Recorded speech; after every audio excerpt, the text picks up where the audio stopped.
Bez Hashem, Shulchan Siman Samer Zain, le titre c'est Din Savekim Kal Kratchuma Obo Seif Echad.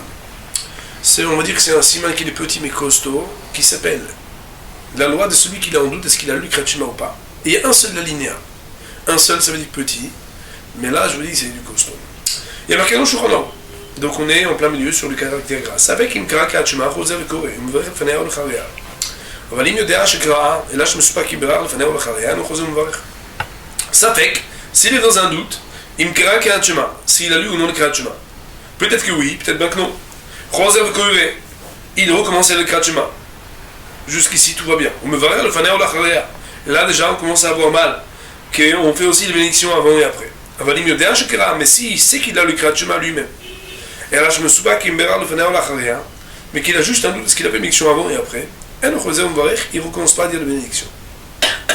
Voyons cette partie de parole de Mishnah Berurah. Il y a marqué dans Mishnah Berurah, Seif Aleph, Seif Ktan, Aleph. Kriyat Shema.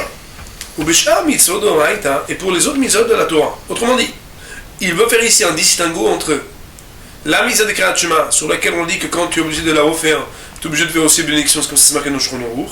Et d'autres mitzvot de la Torah que si on dit même que tu es obligé de la refaire, peut-être que les choses seraient différentes au niveau de la bénédiction. Donc, ubishar mitzvot de Raïta, et pour le reste des mitzvot de la Torah. Echash mechouyav la sotota mishveka. Dans des cas où on l'astreint à les refaire, parce qu'il est dans un doute, est-ce qu'il les a accomplis ou non. Parce que l'el, de Siman Yudzain, Seif Gimel, ici il dit Seif Bet en bas, on a tranché plus haut à l'article 17 Shulchan Aruch, alinéa 2, l'Inyan Tumtum, concernant le Tumtum, que le Tumtum, son nom l'indique, il a ni les signes de féminité, ni les signes de masculinité. Ça veut dire qu'on se passe c'est un homme ou une femme, et on sait qu'il y a des mitzvot que c'est que les hommes qui sont chayav, et pas les femmes. Il y a des mitzvot que c'est que les femmes qui sont chayav, pas les hommes. C'est un peu spécial, ça, mais en tout cas, il y a des spécificités des mitzvot qui sont que pour les hommes. Et là-bas, on dit que le Tumtum, qu'il est sapek dans l'absolu, parce qu'on ne sait pas si c'est un homme ou une femme, alors il est chayav de faire les mitzvot. Bien qu'on l'oblige à mettre le tzitzit s'il a un habit à 4 coins, alors qu'on n'est pas certain que c'est un homme, parce que peut-être que c'est un homme, peut-être c'est une femme, et que dans sa physiologie, on ne peut pas trancher formellement, malgré le fait qu'on dit que dans le doute de Raïta, puisque la tzitzit c'est une mise de la Torah, on lui dit, monsieur vous avez un habit à 4 coins, mais ça fait que vous êtes obligé de mettre le tzitzit. Ou bien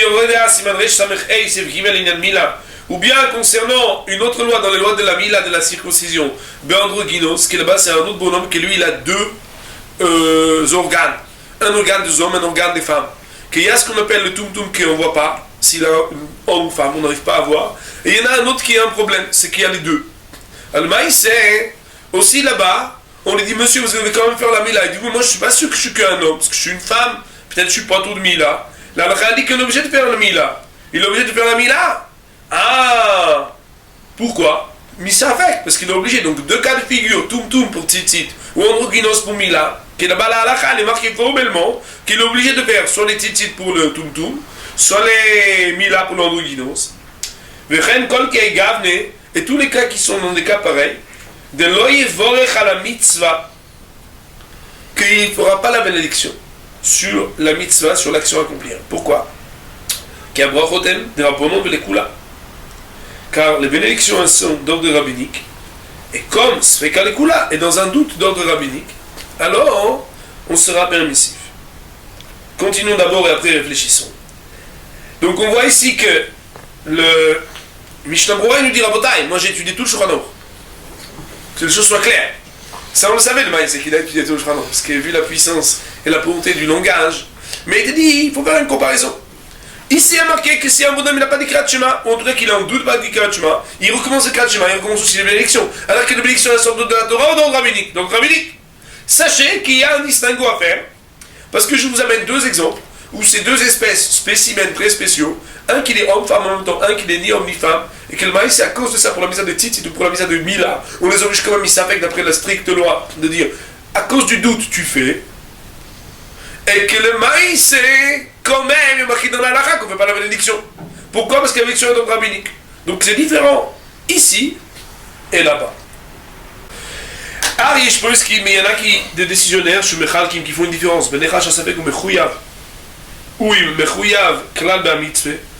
Dans un cas où, entre un cas où le doute porte, est-ce que la personne, à la base même, a l'obligation de ce commandement, comme les cas qu'on a ramenés, ou et à la différence donc entre des cas où on sait qu'il est astreint, et là, sauf que chez nous, on ne sait pas, est-ce qu'il a accompli son obligation. C'est le vrai Khalea. Gamken. Que dans un cas pareil, alors, il faudra aussi qu'il fasse sa bénédiction. Mais mettre que, il faudra encore un peu approfondir, parce que juste dire ce distinguo, c'est faire une distinction. Mais cette distinction, elle doit être essentielle. Ça veut dire qu'elle doit aussi expliquer la raison qui permet ou non de faire la bénédiction. Là, par contre, peut-être on peut ajouter un petit mot. C'est expliqué comme ça. Quand quelqu'un, on est sûr qu'il avait l'obligation, alors, le fait d'être sûr qu'il avait l'obligation, c'est qu'on est sûr aussi qu'il avait l'obligation de faire la bénédiction. Ça veut dire qu'il a l'obligation sur les deux choses. Quand quelqu'un, on ne sait pas s'il a l'obligation de l'action elle-même, alors même si, par rapport à ce qui s'appelle la stricte mitzvah, on regarde de la Torah, on regarde qu'ils vont être rigoureux de lui exiger qu'il fasse la mitzvah, mais voilà que les rachamim qui ont institué les bénédictions sur les mitzvahs de Horaïta ne l'ont institué que pour ceux que c'est certain qu'ils ont la mitzvah à faire. Or, pour un tout androgynos, pour Tzitzit ou Mila, étant donné qu'à la base, si jamais ils n'en ont pas l'obligation, jamais ils n'auraient eu l'obligation, Bichlal non plus de la bracha, peut-être les choses sont différentes. Ça, il faudrait Bémet essayer de voir si Bémet ça serait marqué pour essayer de comprendre. Ou le viser d'après cela, Lulav Shoifor. Si un bonhomme, il ne sait pas s'il a fait la misère de Lulav, de prendre le bouquet des 4 espèces, au Shoifor, ou qu'il a bien entendu le Shofar, B'Yom Rishon, le premier jour, parce qu'on sait que le Shofar du Yom Sheni, c'est pas la même chose. Et le Lulav du Yom Sheni aussi. Et Khalem Yisraël, il kvar sa mitzvah. S'il est dans un doute, est-ce qu'il a déjà accompli la mitzvah ou pas? Ou des choses qui ressemblent à cela. Tire-la sur ta bevracha. Quand il a un doute sur une mitzvah qui est de la Torah, quand il la recommence, c'est vrai qu'il recommence la bénédiction. Et que Tava Primegodim, le Primegadim, il a écrit Demikol Makom, Beshem Rashbo, que malgré tout, au nom de Rashba, Veched Mimagen Avro, mais au nom aussi de Magen Avraham, Beshem Arrivash, nom du Rivage, que c'est un Algérien. J'ai rien contre les Algériens, justement, parce qu'il y en a dans la salle qui vont être contents. Le Konon Siman Tavkouf Pehei, qu'il a écrit à l'article Tavkouf Pehei, que c'est là-bas les lois de Kiat Shofar, on dit Ben Mourad de Loïs Vir Alel Chiloukze, que lui, il ne fait pas cette différence-là. Ça veut dire que le mari, c'est et la Tamid Belibrochot, toujours on fait sans bénédiction. Très souvent chez les Sfaradim, surtout quand c'est un rivage, mais bon, même si c'était pas un rivage, juste un Magen Avraham, quand il y en a un qui dit qu'on ne fait pas la bénédiction, alors peut-être qu'il va mettre, on va voir la Cholma et c'est qu'on ne ferait pas du tout la bénédiction. On va voir. On va finir d'abord les Seif Ketan. Vegam Agro, Siman Zé, aussi dans les grandes villes, là, Mouradelos, Viralechilukze, et qui ne veut pas faire de distinguo entre un cas où on a un doute sur est-ce que tu as la mitzvah ou pas, et un cas où on a un doute où est-ce que tu as accompli la mitzvah ou pas. Vehem vu le Shofar ou Lulav B'Yom Rishon, et que Behemet, d'après le Gaon de Vilna et au sang, si on lui a amené un Shofar ou un Lulav le premier jour, Ben Hashmashot, et qu'on est dans un laps de temps qu'il est entre les deux astres, ça veut dire qu'on n'est ni jour ni nuit. Ça veut dire que peut-être que Behemet, on n'est déjà plus le premier jour, parce que la Shkia est déjà passée, que le Tzedek n'est pas encore arrivé, ça veut dire que le coucher de soleil est arrivé, et les toits ne sont pas là. Est-ce que tu peux dire que tu es formellement encore dans le premier jour où tu as l'obligation de la Torah ou pas? Tu peux pas dire, parce que c'est pas certain. Ça veut dire que tu es dans un doute, est-ce que tu as la mitzvah de Horaïta à faire ou pas? Les Kula Alma, non était à l'oubli. D'après tout le monde, on dira que tu feras la mitzvah sans la bénédiction. Pourquoi? Qui me avec ou im chayam attaque là, ben mitzvah. Parce que ça ressemble au tumtum et au androgynos, où on ne sait pas si bichlal t'as la mitzvah. Dans un cas, on sait que t'as la mitzvah, que t'es obligé de la faire, mais on ne sait pas si tu l'as déjà accompli ou pas. Alors, c'est une manière de regarder le problème. Mais dans un cas où, dans l'absolu, ta nature physiologique, ou bien le circonstanciel de temps, fait de par sa nature ambivalente, quelque chose qui remet en question même le fait que peut-être t'as même pas la mitzvah, dans un cas pareil, il n'y a pas de bénédiction. Nous allons juste dire sur ce sujet, la halakha ol ba'is. Dans le Mishnah Berurah, il amène deux opinions. Il amène une opinion qui dit comment le Shulchan Aruch ici a-t-il dit qu'on refait la bénédiction, alors que dans Mila et dans Tzitzit, il dit qu'on fait la mitzvah quand on est tout androgynos, mais on ne fait pas la bénédiction.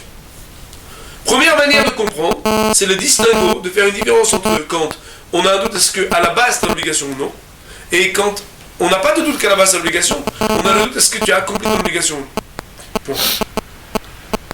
De cela, il ressortirait que dans tout cas où tu as un doute est-ce que tu as accompli ton obligation, à partir du moment où c'est de Oraïta, d'ordre de la Torah, de refaire, tu refais aussi la bénédiction. Cependant, au nom du rivage Magen Avraham et du Gaon de Vilna, on dit que ce distinguo n'existe pas. Il ne reste pas moins que dans le Shulchan Aruch, là où c'est explicite, sur Kriyat Shema. Et là, c'est là où, par ailleurs, il est explicite qu'on ne fait pas la bénédiction, pour d'autres raisons, on ne le fait pas. Ça veut dire que la seule exception, où à partir du moment où on a un doute sur la mitzvah de Oraïta, on refait la bénédiction, sera uniquement le Kriyat Shema, en dépit de la question sous-jacente qui existe de dire, mais comment est-il possible de comprendre une différence entre le Kriyat Shema et les autres articles que le Shulchan Aruch lui-même a écrits? C'est une question. D'autant plus que le Gavarim souligne notre question, mais qui soit sublimée, soit répondue par ailleurs, de dire que les bénédictions du Kriyat Shema, après, ne sont pas les bénédictions du Kriyat Shema, c'est les bénédictions autour du Kriyat Shema. Ces questions-là n'ont pas, on va dire, bousculé les poskim, les décisionnaires, au point de trancher contre l'opinion du Shulchan Aruch. Pour aujourd'hui, on va dire Baruch Adonai Le'olam, Amen.